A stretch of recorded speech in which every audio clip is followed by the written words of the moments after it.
Hi, this is Tyler from AsianCultureVoucher.com. I'm here at the Toronto International Film Festival, and I'm with one of the stars of Hotel Mumbai, Nazanin Boniadi. Nazanin, welcome. Thank you. It's a fantastic roller coaster of a film.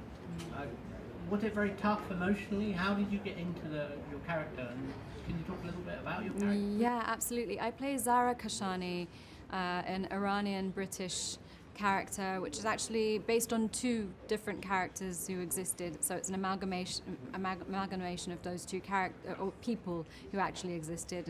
And I play a very privileged woman who has frequented the Taj Hotel since she was young with her family and is very accustomed to luxury and has been raised with a golden spoon in her mouth and never had to really overcome anything, has never really had to fight for anything. And over the course of 3 days in this horrific event, she has to tap deep into her own soul and her own psyche and find the strength and her resilience to overcome.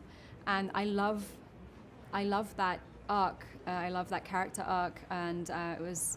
I can't say it was a joy to play her because it most definitely wasn't. It was very painful, but it was life changing. Is it your toughest role emotionally? Yeah, absolutely. I don't think I've ever played a role where it's a continuous onslaught. The whole shoot was just one thing after another. I had a question recently, which was your most traumatic scene to play, and of course there are more traumatic scenes than others, but the whole film is just a continuous onslaught of terrible tragedy.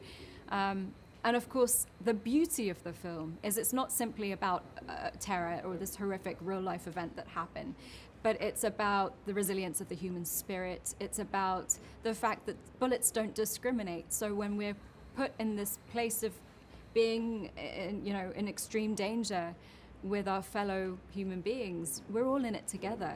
And bullets don't pick the poor over the wealthy. They don't pick a certain nationality or a religion.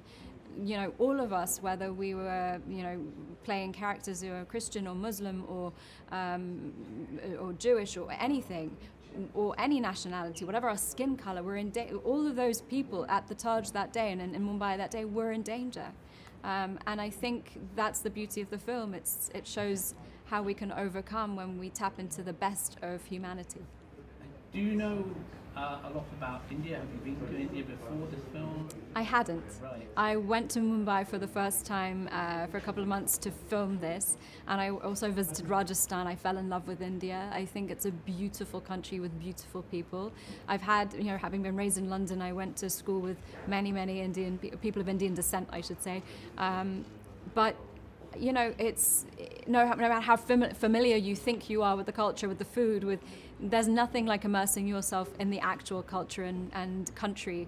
And I'm so glad that we actually got to film this in Mumbai.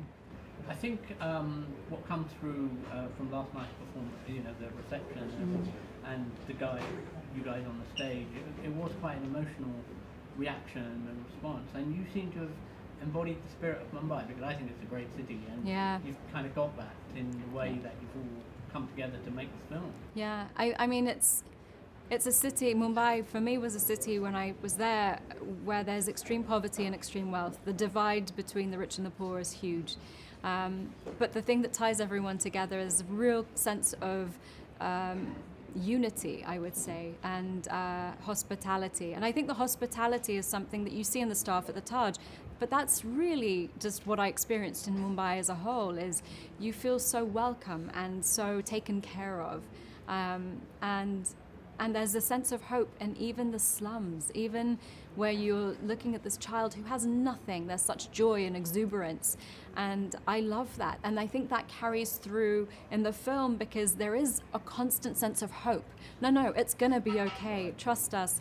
And I think that sense, a lot of the times with the news cycle, when you're seeing all this tragedy, you lose sight of the fact that there is so much more out there. And we have to focus on that.